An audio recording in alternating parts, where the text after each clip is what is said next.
Nous sommes à l'extrême nord de la Mongolie. Une région sauvage et glacée, à l'écart du monde. Un univers hostile, où l'hiver, les températures peuvent atteindre moins 45 degrés. C'est le territoire des Tsatanes, un des derniers peuples nomades à se déplacer à dos de renne. Owe et Sharda vont rendre visite à leur frère, qui vit perdu dans les montagnes. Pour cela, ils doivent traverser cet immense lac gelé.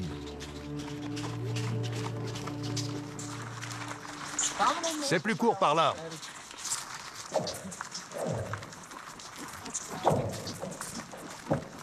Ce bruit, c'est celui de la glace qui se contracte et se dilate continuellement au cours de la journée. Le lac fait un bruit effrayant, mais n'aie pas peur. Quand il y a 3 doigts d'épaisseur, ça ne casse pas. Mais pour les rennes, habituées à marcher sur la neige, la traversée est parfois acrobatique.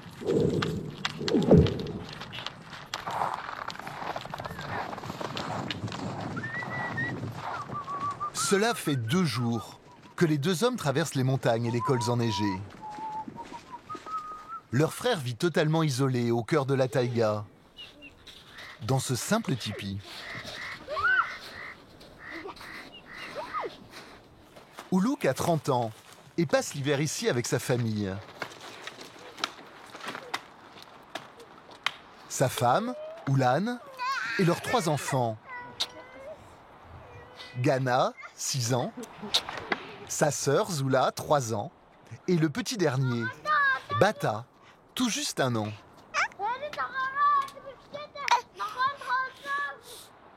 Uluk et sa famille sont des nomades. Comme tous les Tsatanes, ils vivent sous un tipi, sans aucun confort, avec seulement un poêle pour se chauffer et faire la cuisine.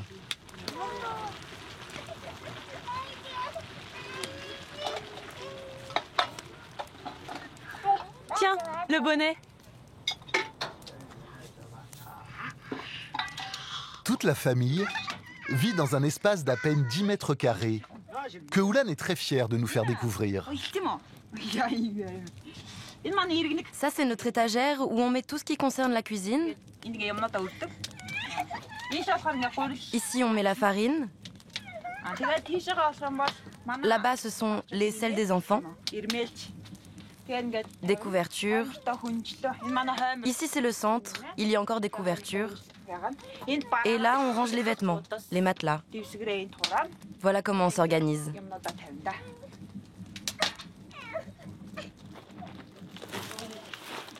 Les Tsatanes sont éleveurs de rennes. Uluk en possède 40. Et comme tous les Tsatanes, il a développé un lien spécial avec eux. Tu as faim? Attends un peu. Ces rennes sont très têtues. Comme une femme. Ça fait 7 ans que je suis éleveur de rennes. Je suis très heureux ici. C'est si beau. Les regarder me rend heureux. Comment ne pas être heureux avec tous ces rennes?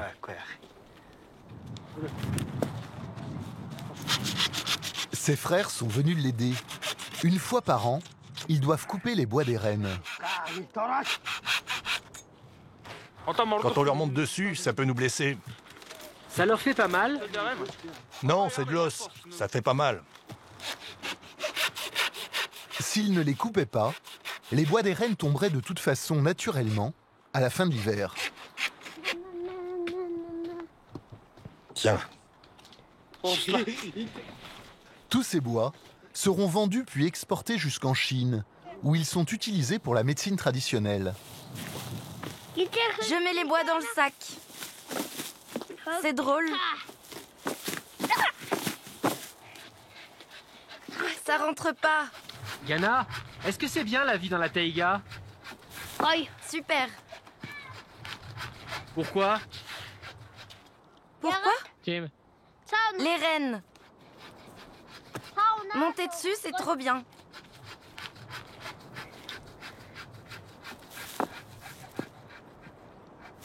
Et voyager, c'est sympa.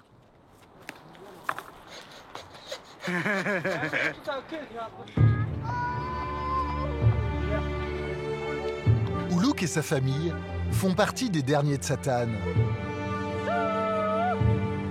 Aujourd'hui, ils ne sont plus que 200 à vivre ainsi en Mongolie, à l'écart du monde moderne. Mais leur mode de vie traditionnel est plus que jamais menacé.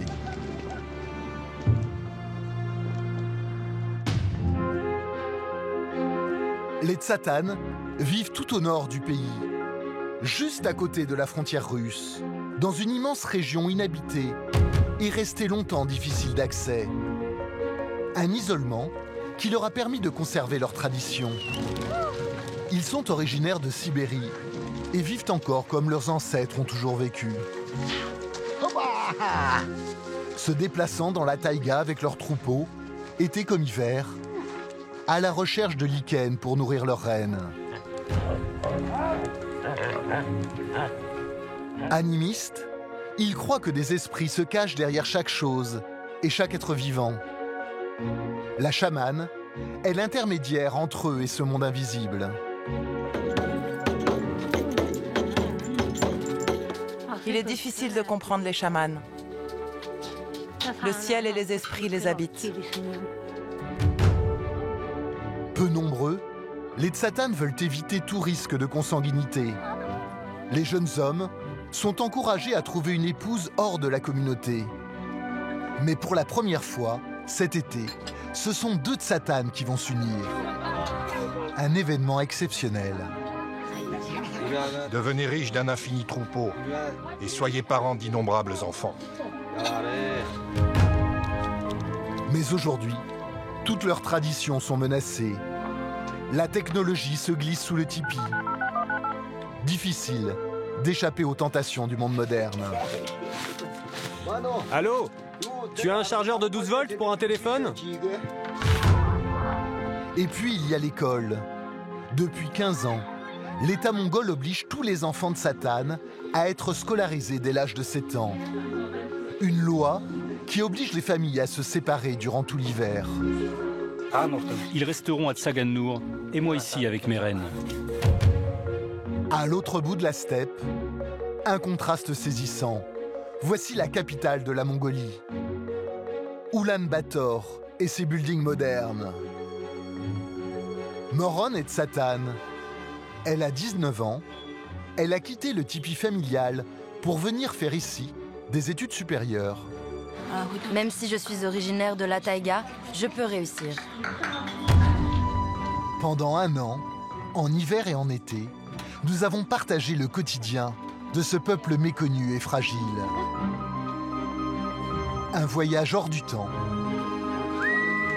dans l'intimité des derniers éleveurs de rennes de Mongolie.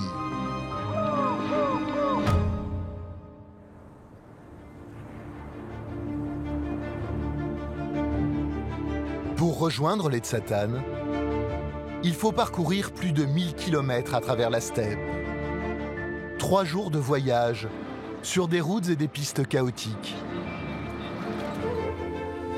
Il faut aussi franchir des rivières en empruntant des ponts qui n'inspirent pas toujours confiance à notre chauffeur. Attendez-moi de l'autre côté.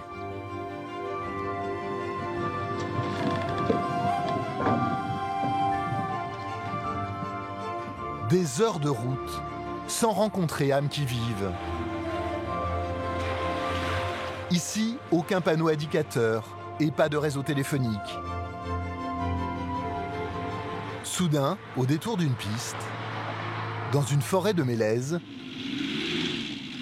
une camionnette immobilisée. Cela fait 24 heures qu'elle est bloquée ici, avec un groupe de voyageurs, parmi lesquels 4 femmes et un enfant en bas âge. Il y a de l'air qui sort par le trou d'une vis. Sauvés grâce aux outils et à la compétence de notre chauffeur. Tu n'appuieras pas sur l'accélérateur. C'est nous qui allons pousser pour que ça démarre. Sans son intervention, qui sait combien de temps encore les passagers auraient dû attendre perdus en pleine nature. Enfin, après un dernier pont, nous atteignons Tsagamnour.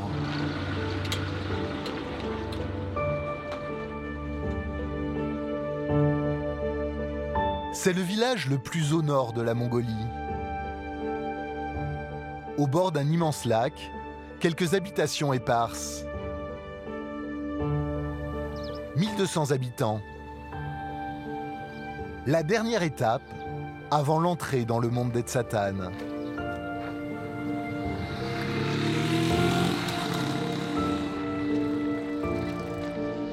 Après le village, la piste devient de moins en moins praticable. Il va falloir abandonner notre véhicule tout-terrain et continuer à cheval. Des cavaliers mongols vont nous aider à franchir les montagnes escarpées et à atteindre notre destination.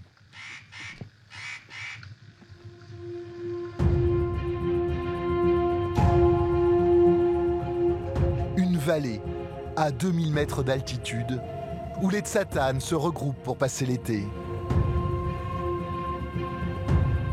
Ils vivent sous des tipis, par petits groupes, dans des campements situés à quelques kilomètres les uns des autres. Chaque famille a son troupeau de rennes. À la saison estivale, près de 2000 animaux sont rassemblés dans la vallée. Les Tsatanes passent 4 mois ici, de juin à septembre. C'est le temps du repos, avant la longue période d'hiver.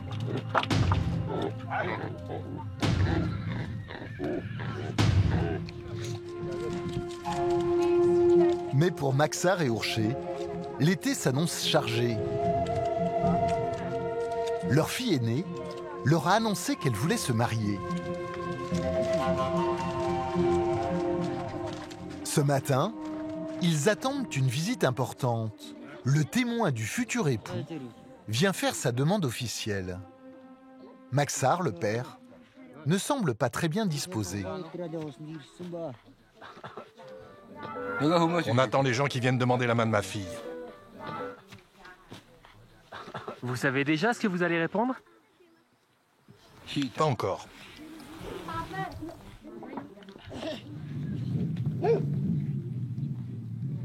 Les témoins arrivent. À l'intérieur du tipi, Urché, la mère de la future mariée, a le visage fermé. Le témoin principal, c'est cet homme qui porte un dell rouge, l'habit traditionnel des Mongols.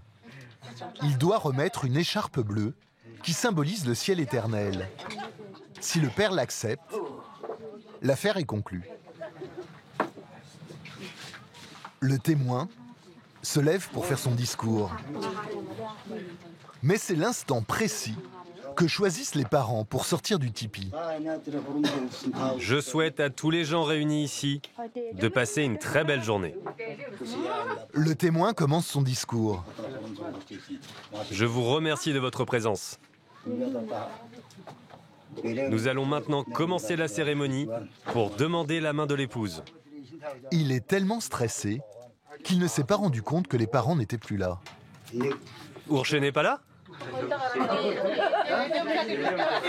Selon la tradition, une fois la demande commencée, le témoin n'a pas le droit de se rasseoir. Mais où sont-ils?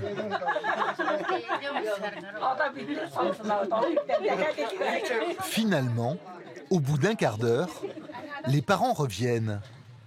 Ils ont revêtu leur plus belle tunique. C'est peut-être un signe. Pourquoi es-tu sorti quand j'ai commencé à dire les louanges? C'est pas possible d'être si pressé. Mangeons d'abord. Je viens pas pour manger. Je suis là pour l'écharpe. Pour Maksar, c'est une question de fierté et d'honneur. Rassurez-vous, votre fille va devenir l'épouse d'un homme de bonne famille.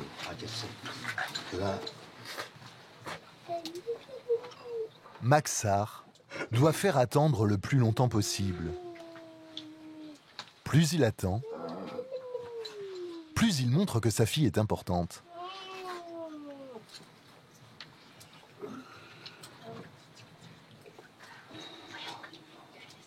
Enfin, le père saisit l'écharpe avec l'assentiment de sa femme. J'accepte de donner ma fille si capricieuse comme épouse.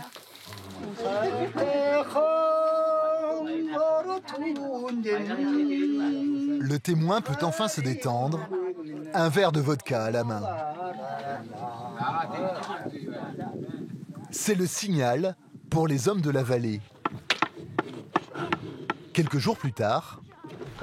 Tumuru, tu as mon crayon? Ah, il est là. Tous se rassemblent pour fabriquer le mobilier du futur couple. Où avez-vous appris à faire ça? Ici. On a appris tout seul. Tout seul. On fait ça comme on le sent. Le futur marié participe aux travaux. À 20 ans, il va quitter pour la première fois le tipi de ses parents. Sa fiancée, elle, ne participe pas aux préparatifs. Elle a accouché il y a 1 mois. Comme souvent chez les Tsatan, on attend d'avoir un enfant pour se marier. C'est son arrivée qui confirme le sérieux d'une relation amoureuse.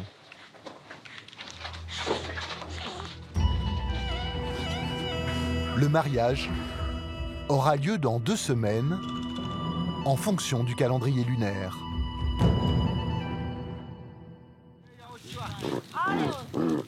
En attendant, la vie reprend son cours dans la vallée.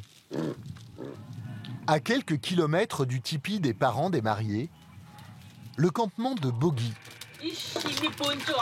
Elle a 42 ans. Elle est née dans la taïga et y a toujours vécu. Ses journées sont rythmées par ses croyances. Chaque matin, elle prépare le thé. Et alors que ses enfants dorment encore, elle se livre à un rituel chamanique. Elle offre le premier thé de la journée aux esprits de la nature. Que la nature, dans sa bonté, nous protège, les hommes comme les animaux. C'est ce qu'on dit quand on offre le thé au ciel.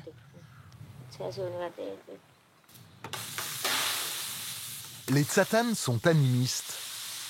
Ils croient que des esprits habitent la nature et tous les êtres vivants. Ils vivent en communion avec leur reine, à qui ils vouent un culte particulier. Et comme Naranru, le mari de Bogi, ils considèrent comme un privilège de s'en occuper. Nous qui sommes nés et avons grandi dans la taïga, nous sommes les maîtres de ces montagnes et de cette nature magnifique. Les rennes sont si rares en Mongolie. Veiller sur eux est la plus belle des choses. Naranru et Bogi en possèdent une centaine. Certains auraient même des pouvoirs magiques et bénéficient de privilèges.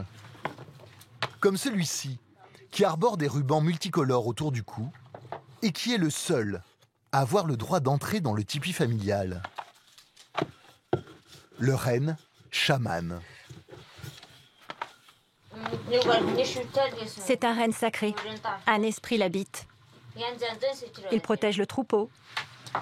Il protège son maître contre la maladie. Et beaucoup d'autres choses encore. C'est un esprit qui possède le renne, c'est ça? Oui, l'esprit d'un de nos ancêtres. Les chamans nous indiquent quelle reine choisir.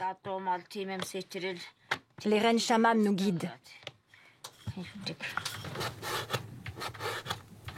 Bogi suit à la lettre les coutumes et les traditions des Tsatan.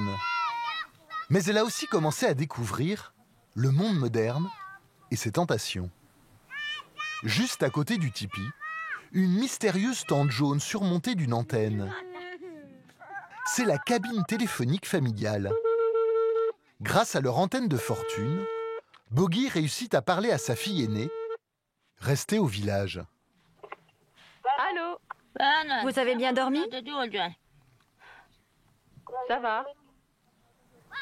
Mais ce matin, pas le temps de s'attarder. Bogi doit participer aux préparatifs du mariage. Je vais coudre la toile d'un tipi, celle qu'on coud à chaque mariage pour le nouveau foyer. Toutes les femmes de la vallée se sont réunies. Elles ont sorti pour l'occasion leur vieille machine à coudre manuelle. Des machines d'un autre âge qu'elles entretiennent avec précaution. Ça marche? Ça marche, mais ça fait du bruit. Je verse de l'huile maintenant? Maintenant, tu peux. J'y vais. Mets-en encore un peu, mais pas trop. On en a acheté 100 mètres. J'espère que ça va suffire. Les femmes se dépêchent, car c'est dans ce tipi qu'elles fabriquent qu'aura lieu la cérémonie de mariage. Enfin, si les reines leur laissent suffisamment de toile.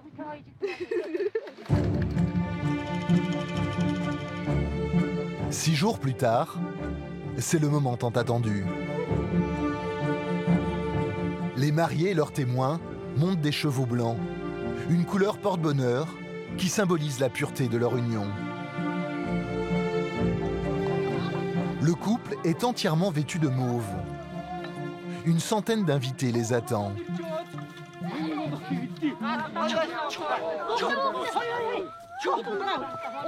Allez, faites-la descendre de cheval.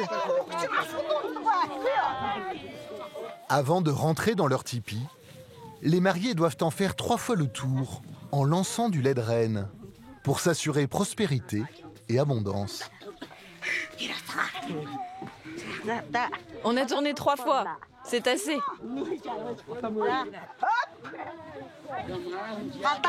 À l'intérieur, les convives sont assis à même le sol pour boire et manger. Une table d'honneur a été installée pour les parents, au fond du tipi, la partie la plus sacrée. Ému et timide, le jeune couple ne prononce pas un mot. Le père du marié va alors leur remettre un lasso en cuir, un porte-bonheur.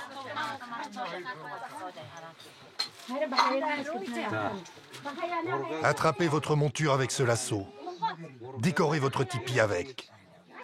Devenez riche d'un infini troupeau et soyez parents d'innombrables enfants.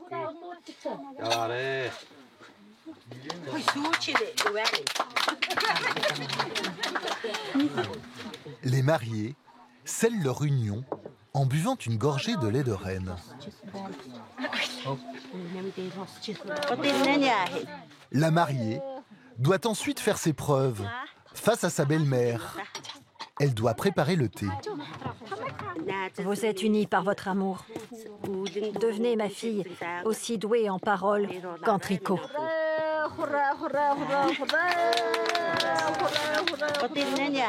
En préparant le thé, elle prouve ainsi qu'elle est capable de nourrir sa famille.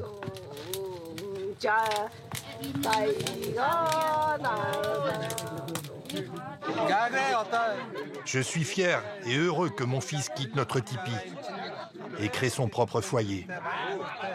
C'est le plus beau jour de ma vie. C'est merveilleux.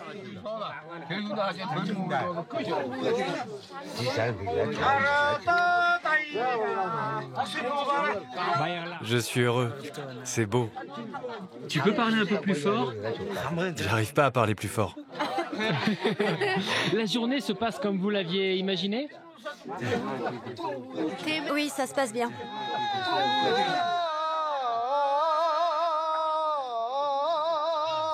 En cadeau, le jeune couple recevra une 50aine de rennes. Un présent de Maxar, le père de la mariée. À l'extérieur, les hommes s'affrontent dans des jeux de force. La lutte mongole, auquel même les plus jeunes participent.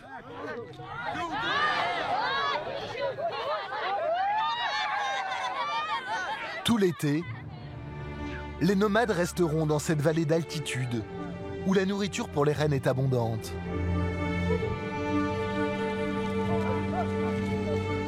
Mais c'est lorsque l'hiver arrive que tout change pour les Tsataan.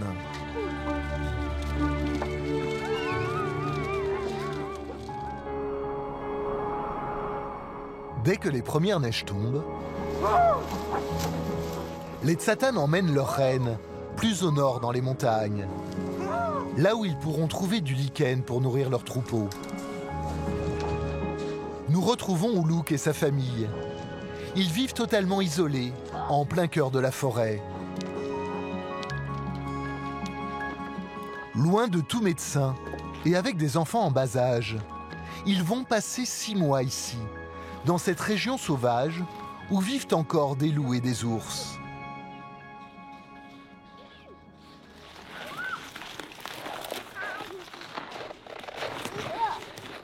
À 6 et 3 ans, Ghana et Zula s'occupent déjà seuls d'une partie des tâches domestiques.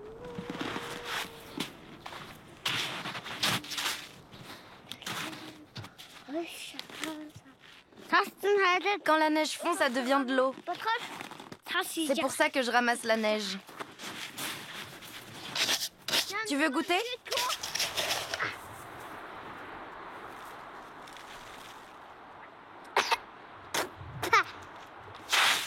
C'est dégoûtant.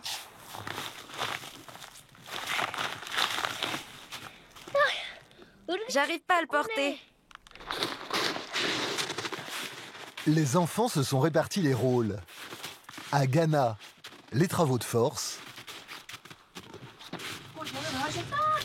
Et à Zula, la préparation de l'eau pour le thé.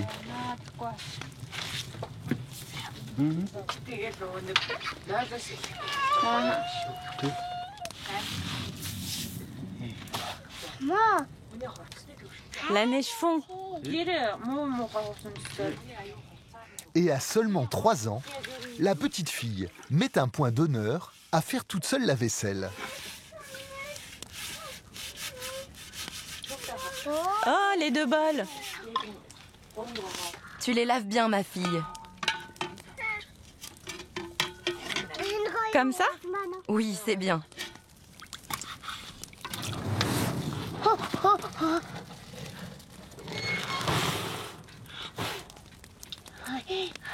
Tu m'as fait peur.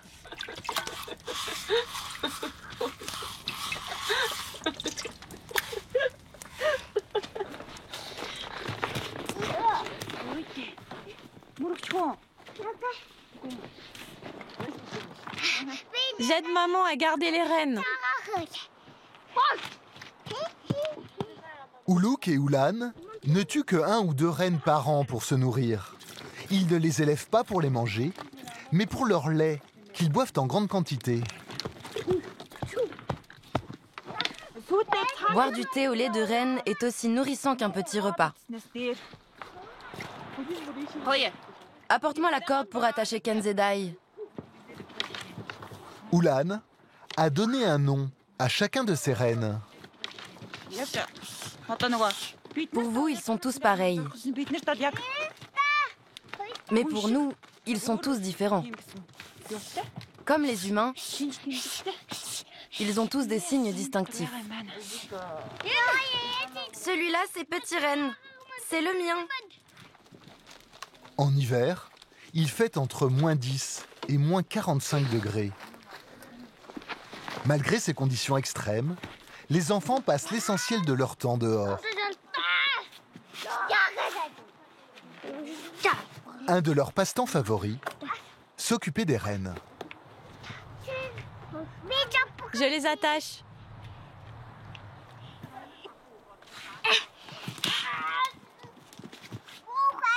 Mais qu'est-ce que tu fais, toi? Pourquoi tu embêtes ma petite sœur? Ma ceinture est défaite. Remets ta ceinture. Je m'occupe de la selle. Ghana a commencé à apprendre à monter à dos de renne dès l'âge de 1 an et demi. Maintenant, son père l'emmène chaque jour dans la montagne pour surveiller le troupeau et lui apprendre le métier d'éleveur.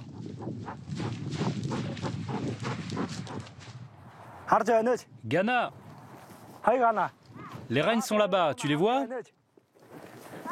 Oui, les petits sont avec eux. Tu mens, tu n'as même pas regardé. Cela fait 1 an que son père le forme.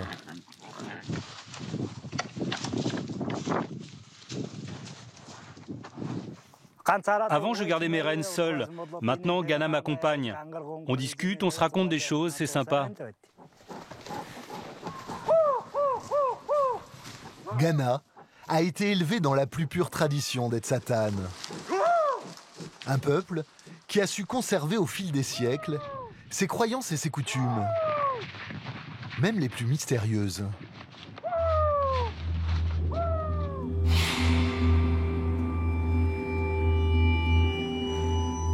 Perdu au milieu de la taïga, une petite cabane de bois. C'est ici que vit l'un des personnages les plus craints de la communauté. Sinsiksik a 61 ans. Elle est chamane. Elle a le pouvoir de communiquer avec les esprits. Comme cet arbre est toujours vert, c'est devenu un lieu sacré. C'est le signe qu'un esprit puissant habite ici. Seul un chaman a le droit de l'approcher et de l'honorer en accrochant des rubans aux branches.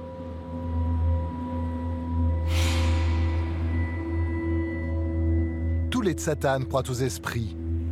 Pour eux, il y en a un dans chaque être et dans chaque chose. Sinsiksik fait le lien entre ce monde invisible et celui des hommes. Elle est l'un des 3 chamans de ce peuple. Je suis devenue chamane à 37 ans. Un esprit et le ciel sont entrés en moi. Parfois, j'ai mal aux pieds. Je sens des choses. L'été, elle vit dans son tipi et l'hiver dans cette cabane. Elle y habite avec sa fille qui s'occupe des tâches ménagères.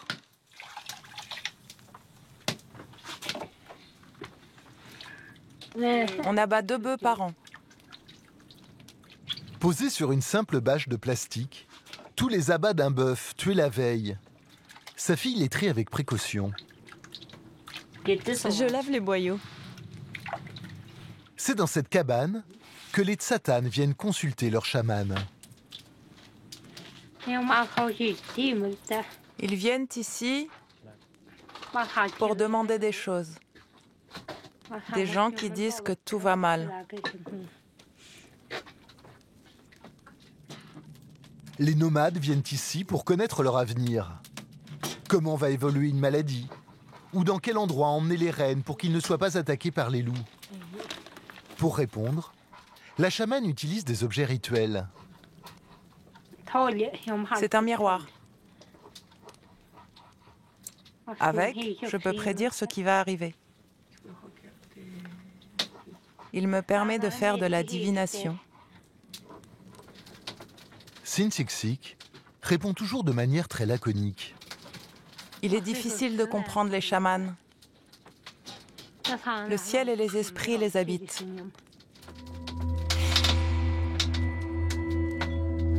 Ces rites sont secrets, mais exceptionnellement, elle va accepter de nous laisser filmer une cérémonie, le soir même. Une fois par mois, elle doit entrer en contact avec les esprits pour qu'ils lui transmettent leur message.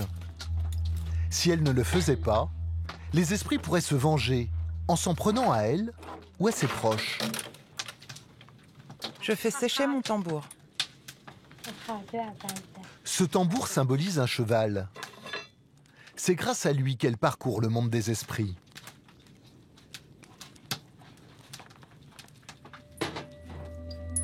Sinsiksik doit ensuite revêtir un costume spécifique, car des esprits vont prendre possession de son corps, et c'est par ses yeux qu'ils vont voir notre monde.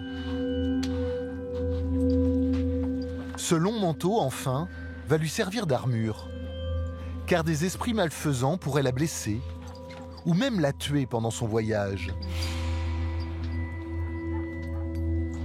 Avant chaque cérémonie, sa fille fait brûler du genévrier.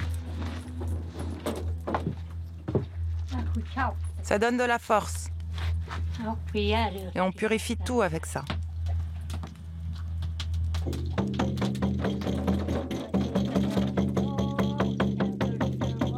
La chamane invoque les esprits. Elle rentre peu à peu en transe.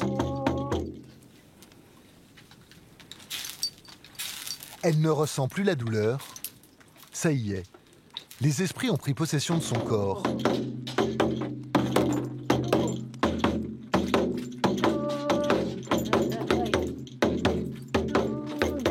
Ils s'expriment à travers elle, dans une langue inconnue, et délivrent leur message.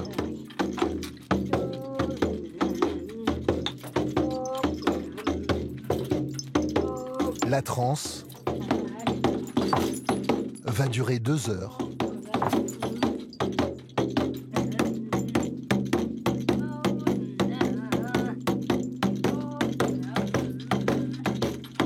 Soudain, tout s'arrête. La chamane reste prostrée.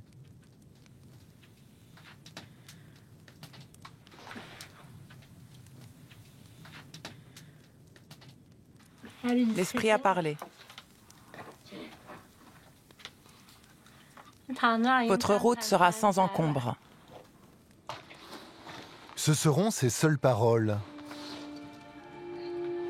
Les esprits lui ont transmis d'autres messages, mais elle devra les remettre en main propre à ceux à qui ils sont destinés.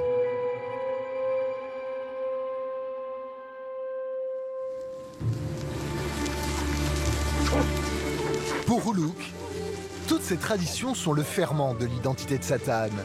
Il voudrait que rien ne change et que son fils puisse continuer à vivre libre dans la taïga.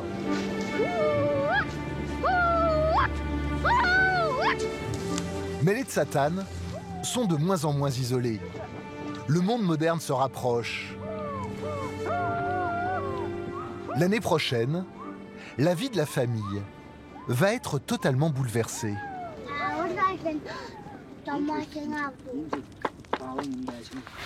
C'est beau la neige. Depuis une dizaine d'années, le gouvernement mongol exige que les enfants nomades soient scolarisés dès l'âge de 7 ans. L'hiver prochain, Ghana devra donc aller vivre avec sa mère à Tsagan-Nour, l'unique village de la région où se trouve l'école. La famille devra se séparer. Ghana ira à l'école l'année prochaine. C'est ça. Ils resteront à Tsagan-Nour et moi ici avec mes reines. On le rejoindra pour les vacances. Pendant les cours, on ne peut pas venir. On devra rester à Tsagan-Nour.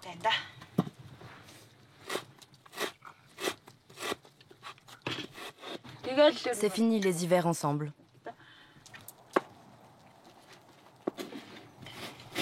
Ulan, est-ce que la taïga va te manquer? Oui, beaucoup.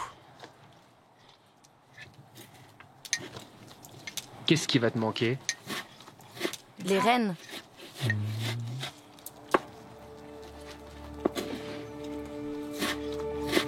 Ulan le sait. Leur vie de nomade ne sera plus jamais la même. Désormais, elle passera tous ses hivers au village avec ses 3 enfants, loin de son mari et de ses reines. C'est le dilemme des Tsatanes. S'ils veulent offrir une éducation à leurs enfants, ils doivent abandonner leur mode de vie traditionnel. Au pied des montagnes, dans la plaine, une maison de bois faite en rondins, avec parabole et panneaux solaires. Et comble du luxe dans cette région, un van tout-terrain. C'est la maison de Bogi et de sa famille. Celle qui vivait l'été sous son tipi avec son renne chaman change complètement de mode de vie pendant l'hiver. J'ajoute de la viande. Elle vit seule ici avec ses enfants, pendant que son mari passe tout l'hiver dans la taïga à s'occuper des rennes. La maison reproduit l'organisation d'un tipi, un espace unique dans lequel tout le monde vit et dort. Et au milieu, l'incontournable poêle. Seule différence notable, la télévision, qui captive les enfants. Que préférez-vous, Bogi, la maison ou le tipi? Je préfère le tipi. Pourquoi? Il n'y a pas de stress. Il y a peu de monde qui vit dans la taïga. L'air est pur là-bas. La vie y est plus paisible qu'ici. Nous sommes dimanche soir. Sa fille, Shinge, se prépare à partir une semaine au village pour aller à l'école. Il y a quelqu'un qui va se retrouver sans chaussettes ni culottes. Shinge a presque 13 ans. Cela fait 6 ans qu'elle va à l'école. Ma trousse, mon compas, ça c'est l'anglais.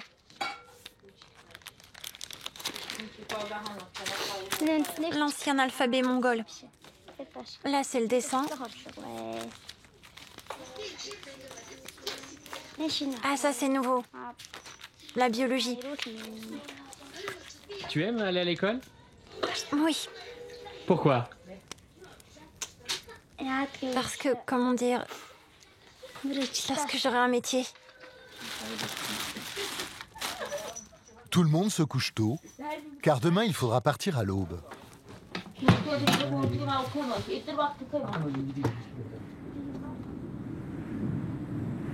Mais dans la nuit, la température chute. Le diesel a gelé dans le van. Les frères de Shinge doivent le réchauffer avec un chalumeau.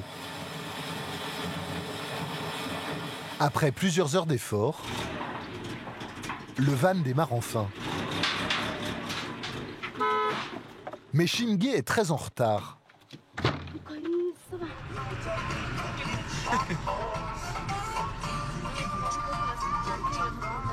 Le van coupe à travers la steppe et emprunte, quand il y en a, de petites pistes chaotiques. Il va falloir plus de 3 heures de route pour atteindre Tsagan-Nour, le village où se trouve l'école, dans laquelle tous les enfants de Satan sont scolarisés. Il est 11 heures quand Shinge arrive enfin. La directrice l'attend de pied ferme. Tu n'arrives que maintenant à l'école? Oui. Oyun Badam est la directrice de l'école depuis 8 ans. C'est une Satane. Elle est née dans la taïga et y a grandi. L'établissement accueille 550 élèves, dont 70 enfants de Satane.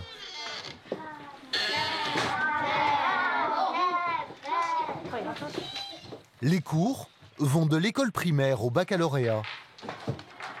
Et ici, on retrouve le renne jusque dans le hall de l'école.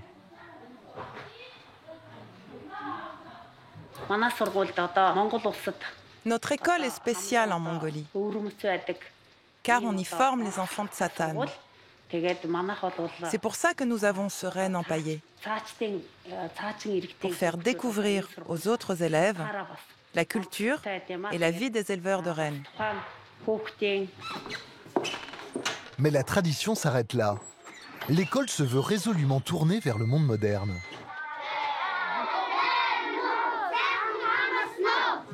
Dans la classe des plus petits, les enseignants n'hésitent pas à utiliser des télévisions.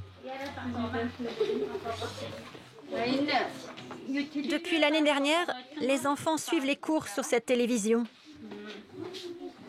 C'est efficace.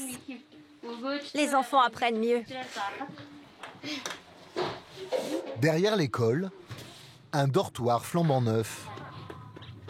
C'est ici que vivent, durant la semaine, les petites Satanes. Tout est gratuit. C'est l'État mongol qui prend les frais à sa charge. Ici, c'est l'étage des filles. C'est là qu'elles habitent. Les élèves dorment à 6 par chambre. Certains y restent la semaine, d'autres des mois, quand leurs parents sont trop loin dans la taïga. Est-ce que c'est aussi bien que chez vous? Je préfère chez moi. Je suis mieux ici, Pourquoi? parce qu'il y a l'école. Pendant que les enfants restent à l'école et les femmes à proximité du village, les hommes, eux, partent seuls dans la taïga.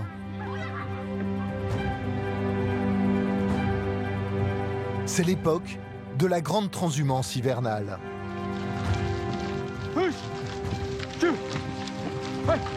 Un moment phare dans la vie des Tsatan.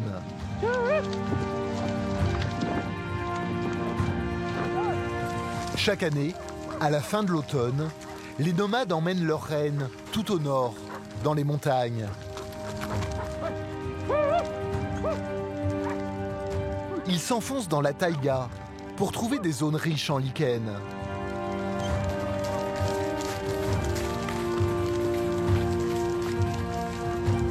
Ils doivent traverser de grands espaces enneigés et des rivières en crue, avec toujours la crainte qu'un de leurs rennes se blesse ou meure dans ce périple. C'est un hôtel.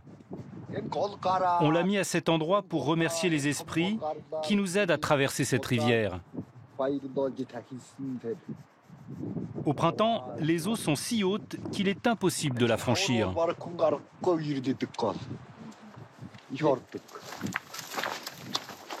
Pour obtenir les faveurs des esprits, il faut jeter 3 pierres sur l'autel.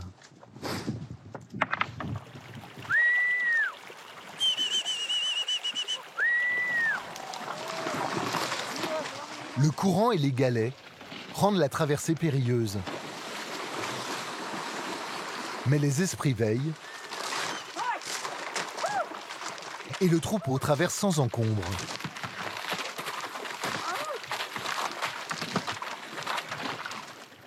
Les nomades chevauchent leurs rennes 8 heures par jour. Les pauses sont rares.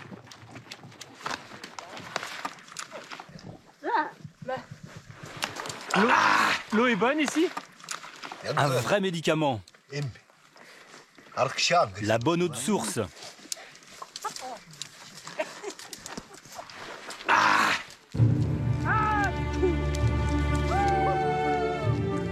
Enfin, après 2 jours de voyage, ils atteignent leur but. Une vallée totalement isolée et particulièrement riche en lichen qu'ils ont découverte récemment. En un mois, ils ont déjà rassemblé plus de 800 rennes ici. Ils appartiennent à une quinzaine de familles. Sur l'un des versants de la montagne, en bordure de forêt, les Tsatan ont construit cette cabane.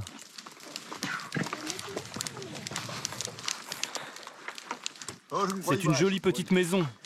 C'est grand, on peut tous y rentrer. C'est ici, dans à peine 20 mètres carrés, que les hommes vont passer l'hiver.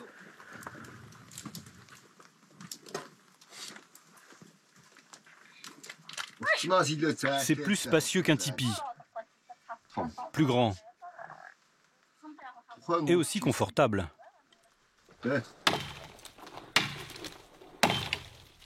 Mais avant même de déballer leurs affaires, les Tsatan ont une priorité qui peut paraître surprenante, en plein milieu de la taïga. Tu y arrives? Sans problème. Ça va rentrer. J'espère que ça va marcher. Leur but, fabriquer une antenne pour essayer de se connecter au réseau téléphonique du village de Tsagan Nour, situé à 4 jours de marche, mais à 70 km à vol d'oiseau. Depuis qu'ils ont découvert ce nouveau mode de communication, ça marche? Non, rien. Les Tsatan n'arrivent plus à s'en passer.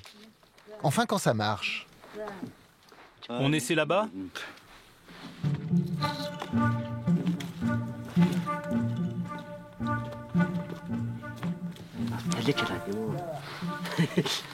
Ça marche pas. impossible de trouver une connexion. Les montagnes alentours font écran. Mais il en faut plus pour décourager les deux Tsatanes.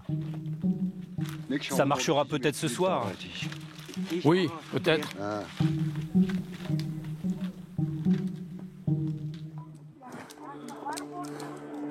Les hommes vont vivre ici, de novembre à avril, se relayant tous les mois pour retrouver leur famille restée au village. Cette vie sans aucun confort, certains jeunes Tsatanes la refusent aujourd'hui et préfèrent aller tenter leur chance à la ville.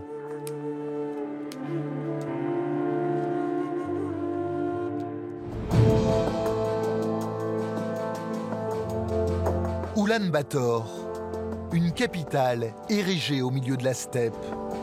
1 500 000 habitants, la moitié de la population mongole.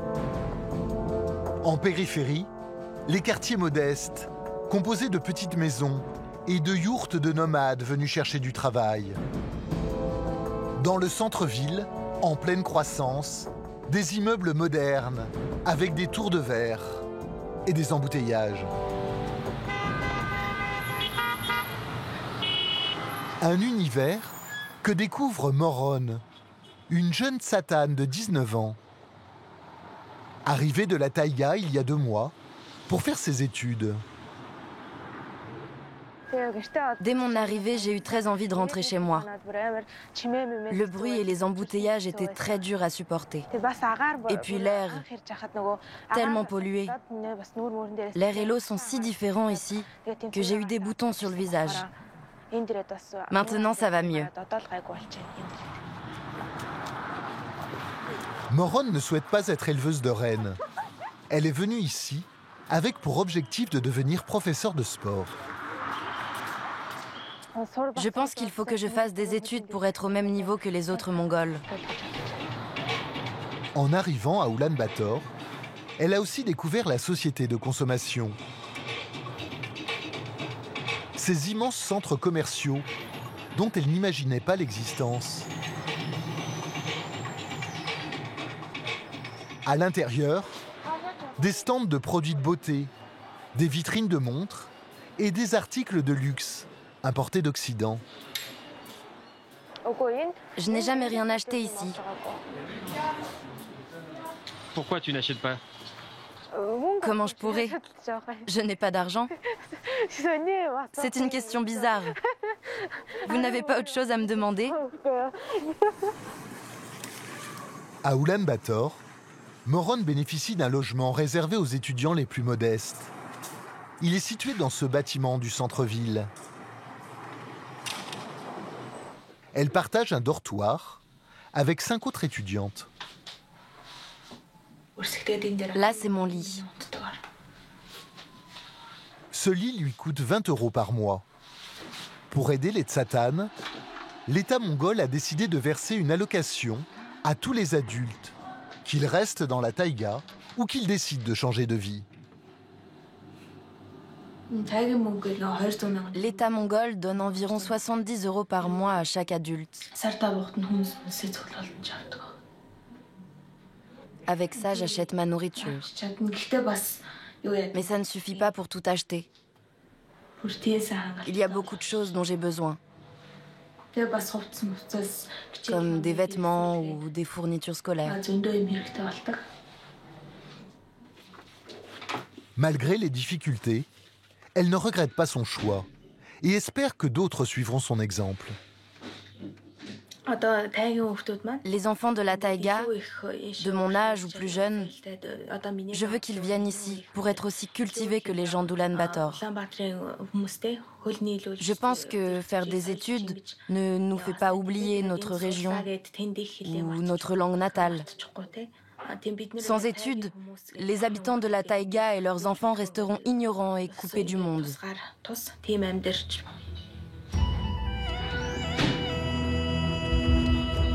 Moron finira ses études dans 4 ans. Et elle nous l'a confié. Elle ne souhaite plus retourner vivre dans un tipi, au cœur de la taïga. Mais étonnamment, elle est une exception.